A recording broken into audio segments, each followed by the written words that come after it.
Hey everyone, I'm Billy D, Investment in Fun, and this is my very first action figure review. I've been wanting to do them for a long time. I'm big into action figure photography, so as I get the figures, I kind of want to leave a review and just tell you what I think of them from a lot of different perspectives, like figure photography, or just collecting, or maybe like if you want to buy something like as an investment to hold for the future. I'll just tell you what I think. I'm not always right, but I'm not always wrong. So hopefully it works out for you. And I'd love to hear, always love to hear other people's reactions as long as it can stay civil and happy. I'm not in my work office right now. I'm just in my room where I've been doing figure photography. So everything's a big mess. But yeah, so the first one I'm going to do is this Lex Luthor. He just came out maybe last week. I just got him delivered from Amazon. I'm going to go over the box. You get to watch me fumble with the packaging. And hopefully I give you an honest review. Like Todd McFarlane and McFarlane Toys has not been kind enough to provide me with this action figure. I'm not sponsored by Big Bad Toy Store. So if I think it sucks, I'm going to tell you it sucks. Since this is the first review, let me give you a little rundown of who I am. My name is Bill. I'm 42. I'm from Uniontown, Pennsylvania. I own a video game store. I've had it for the last 11 years. We just recently, about 2 years ago, started getting into action figures. Mostly it started with wrestling figures because we had a big clientele that wanted wrestling figures. So we did that. And then, I'm into superheroes, so got into that. With the McFarlane stuff, I was actually just at a local Walmart and just happened upon the McFarlane stuff the day the original wave released. It was like Superman in Action Comics 1000, Batman Detective Comics 1000, the Harley Quinn, and I'm a huge comic book nerd. I collect tons and tons of comics. So when I saw like how good they looked and just like what they were, like based off of specific comic moments, it was a no-brainer. I bought the wave, and before that I'd really only collected Transformers. So the McFarlane Multiverse for me really led me down a big rabbit hole because now I'm doing figure photography, and I don't make money off of it, but I love it. I've always liked to write, but I'm not a great artist. So it lets me tell stories without having to be a good artist. I can use the already great figures to tell like a pretty cool story. I do TikTok, I do Instagram. It's at Investment in Fun. I just started a couple months ago. I mean, I think I'm learning more every day, which is cool. So if you want to give me a follow, if you want to follow me on here, it's I don't like dream of having a huge channel, but like I said, if I can point someone in the right direction, that would be cool. I call it Investment in Fun because originally I started out, I collect NES games, and I collect a lot of things. You might be able to tell. So I started the Instagram and called it Investment in Fun, just because I would post stuff that I bought. Like if I bought a rare NES game, I'd give a little story for it, say, hey, this is what's up with it. This is what it was worth, or this is what I paid for it. This is what it's worth now. This is why I think it's a good investment or not. Same with like old Magic the Gathering cards. So that's why it's called Investment in Fun, is because it was based on how to invest in stuff you have fun with. So without further ado, I'm going to get into opening this guy. I'll go over the packaging. Lex Luthor, Power Suit, DC Multiverse. On the side, you got Lex Luthor, Power Suit. And on the other side, Lex Luthor, Power Suit, New 52. Now, I had read most of the New 52 run. It's actually what got me back into comic collecting about 10 or 11 years ago. I wasn't huge on it. I really like Rebirth and what they did there. But I read a lot of it, and I don't remember Lex having this power suit. I remember, this is old school, and what I like about this is it can be all the way back to the 80s when they made the power suit. You can do some photography with that. And I like that it exists, but I don't remember him having it in the new 52. I remember the blue Superman shield power suit when he was like portraying to be a hero, and he went to Apocalypse and defeated Darkseid and ruled Apocalypse. But I don't remember the green one. It was probably there. I just probably missed that issue. All right, so we got our 3 pieces of tape.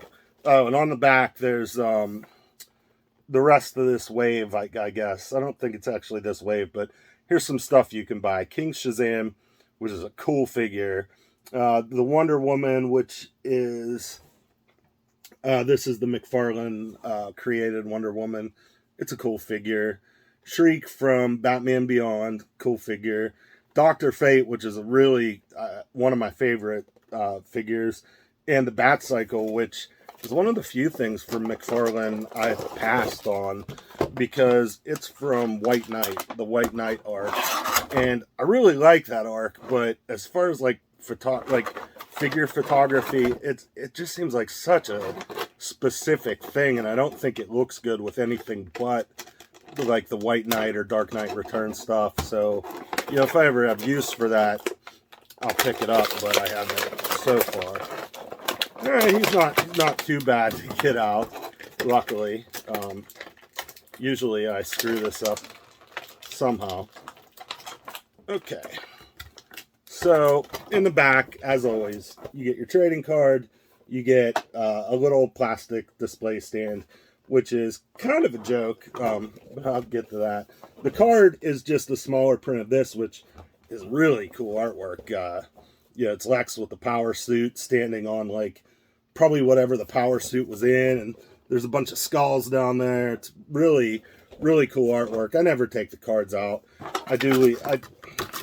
Obviously I opened it, but I do put the plastic back, and I keep the box inside a big box in my attic, just in case I ever need it. So the trading cards are there too. You do get that blue diorama in the back of the packaging, which, like, I don't know who would ever use that as a diorama, but if you did want to, it's there. All right, so like I said, I haven't looked at this yet. This is my first time looking at it, viewing it, and I have to say it's pretty awesome. It's actually really cool. Lots of detail. He's mostly all purple and green, except for he has like a few gray silver accents on him. Like I said, I think what's cool about this is, even though they call it, New 52 Lex Luthor power suit, it's almost identical to any time you've ever seen Lex in a power suit. And okay, I'm just diddling with him, and his arm fell off. That's a real thing with these McFarlane toys. So I'm not a fan of their quality control. This arm is as loose as can be. This arm is super tight. Not as bad as some of them, I felt, that are simply locked in place. You have to boil them or put them in like hot water to get it loose and work out the kinks. I mean, I kind of think like an action figure, primarily at the end of the day, is made for kids. Like, when I was a kid, I never opened an action figure, and like as soon as I started playing with Leonardo, his arm fell off. Like, that's one strike I do have against the McFarlane toys.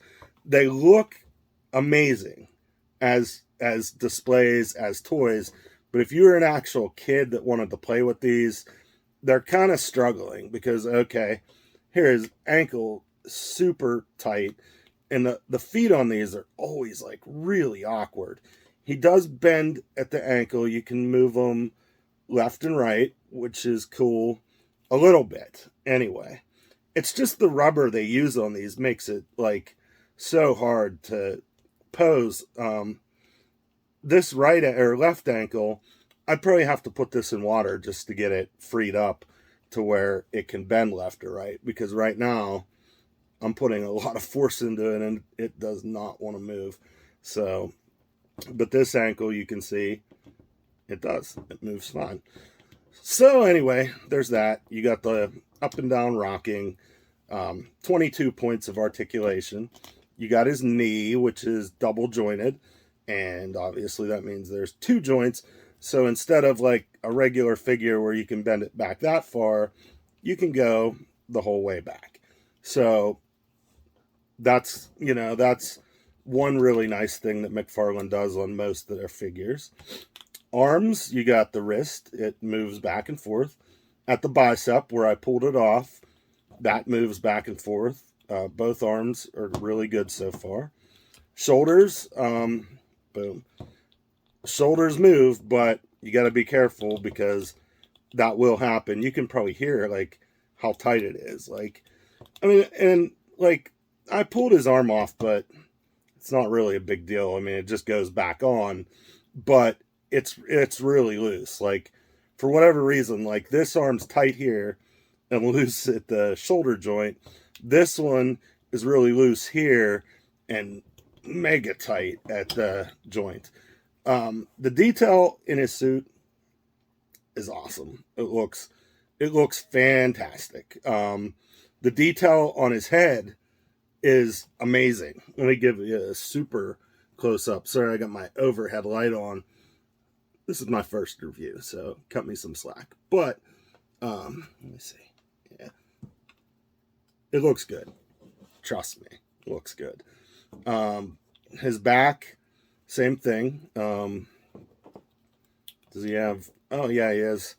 You can turn him at the waist, and he has that upper waist motion. So, I mean, Lex here, you're going to be able to put him if you can get him to stand up, which that's a thing with these McFarlane figures is they don't like to stand up. You have to use a base and probably a little bigger one than they supply it with.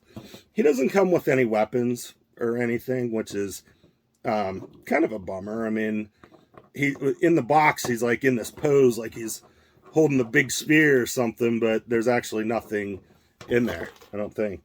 No, just him. So you'll have to give him a weapon from another figure, but the posability on him is great. The head cannot go up because he's got like this green thing around the back of his neck, so you're not going to be able to move it up.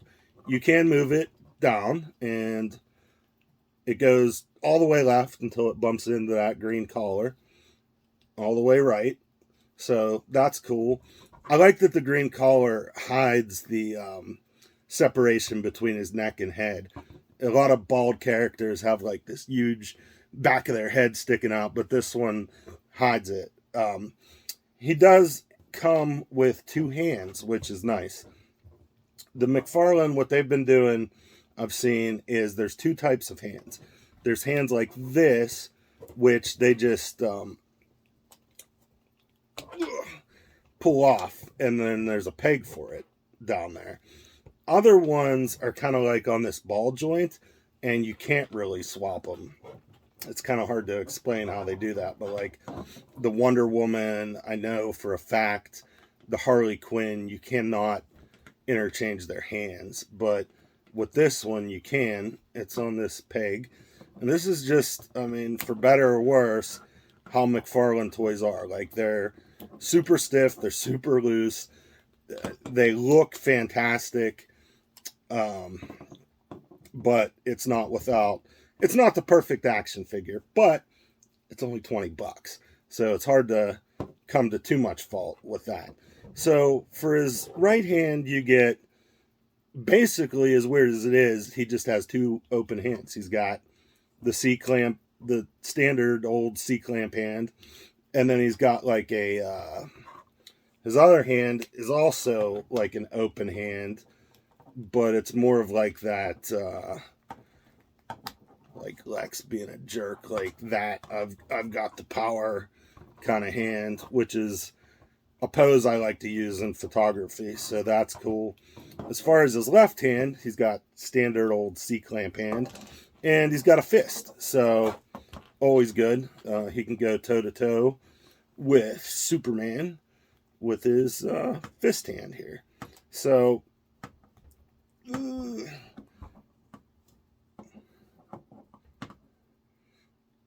okay, that's in. So, not without a little fiddling, but overall, I think this is an awesome, awesome figure. It's not without issues, and no $20 figure that you can find at Walmart and Target and Amazon. Well, Amazon has everything, but most $20 figures you find are going to have issues, whether it's Marvel Legends, the new Halo line. I mean, none of them are going to be perfect. And honestly, McFarlane looks the best of all three. Like, you look at a McFarlane toy and then you look at a Marvel Legends toy, McFarlane's doing a hell of a job. But I wish they would get their quality control under control a little bit. As for the investment and fun part, I think this is a great investment. McFarlane, the other beef I've had with them is ever since the first wave, they just keep putting out Batman. Like, every wave is a different Batman. I probably have going on a dozen or more Batmans, because there's animated Batman, the variant, Detective Comics, the variant, White Knight, the variant, the McFarlane Gold Label, the regular edition of that. There's the new hazmat suit one. There's the Arkham City one, the Arkham Asylum one. So the list just goes on and on. And I'm sure there's, and then like the death metal and the regular metal. So there's over a dozen Batman.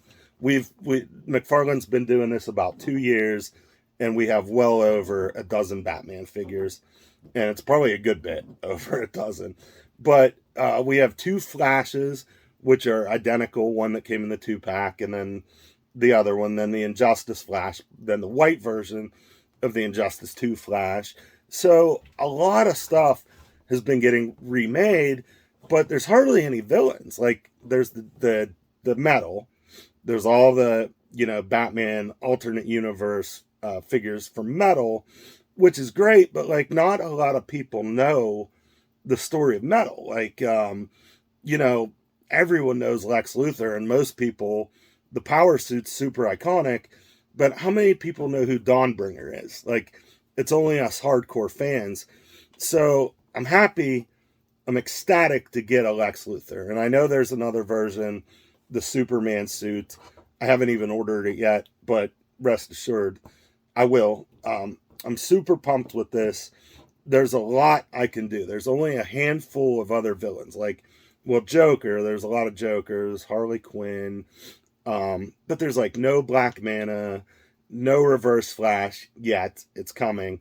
And they're finally starting to put together like just some solid figures.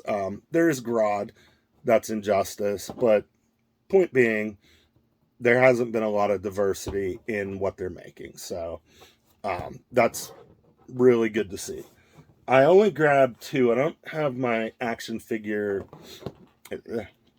Comics 1000 Superman here. It's at my store in a display case. But this is basically just a repaint. And this is the one with the arm, so I can show you just how bad this arm is on it. But in comparison to Superman, Lex Luthor, slightly shorter, couple millimeters shorter, about just as broad, looks fantastic next to him. This guy, his right arm is completely locked up. I've boiled it, and I could free it just enough to do a photo I wanted to do, but when it cooled down, it does not. You cannot move it, and if you try, the peg on his arm is actually turning white from stress. So if you try too much, it's going to permanently crack and break. And once you do that with these, like there's no going back. You're not going to be able to glue it. So anytime I want to change his pose as far as going like this, I'm going to have to put him in hot water to do that. Which, I mean, like, there's just really no excuse for that. Even at $20, like, get the quality control right. And I brought the Darkseid figure just because I think he is the biggest figure in the line so far. Him and Steppenwolf, but I think Darkseid is slightly taller than Steppenwolf is. But Luthor next to Darkseid, next to Superman. He would never hang out with these guys, but today he's going to. It's a fantastic figure for $20. If you do photography, that's a no-brainer. If you just have a detolf that is filled with multiverse stuff, you need this Luthor. I mean, it's going to be your one of your go-to villains. The weathering on him is actually good for, just coming off the assembly line. There's no line down his bald head. A lot of times you get a line down the middle. There is a line going from left to right, but it's actually painted over. So like it's not really noticeable at all unless you're on top of him looking at him. Like the styling is done right on this Luthor. So I think it's clear. I like him. I have the same gripes with him that I have for almost every other multiverse figure that's been made so far, with the exception of a few that are really well done. But it's a common gripe with me anyway. But you get what you pay for, and I can't think of a better deal for $20 if you're into collecting these. So if you're looking for him, I got him on Amazon. I'm sure you can find him at Big Bad Toy Store. You can he'll probably be hitting Walmart and Target pretty soon. So, keep checking. But right now, $20 on Amazon if you want him. So that's all. I hope my review was good, if not jumpy a little bit, like jumping back and forth. But I'm new to it, and I just want to give like an honest review and an honest opinion from a collector, an investor, a photographer, all those. So let me know what you guys think. Let me know if you like the Luthor, if you like the multiverse. I'd like to hear some experiences on the defects, because I know there's a ton of them out there. So if you have a cool story, I'd like to hear it. And that's all. Until next time, I hope you have a great rest of your day. Bye.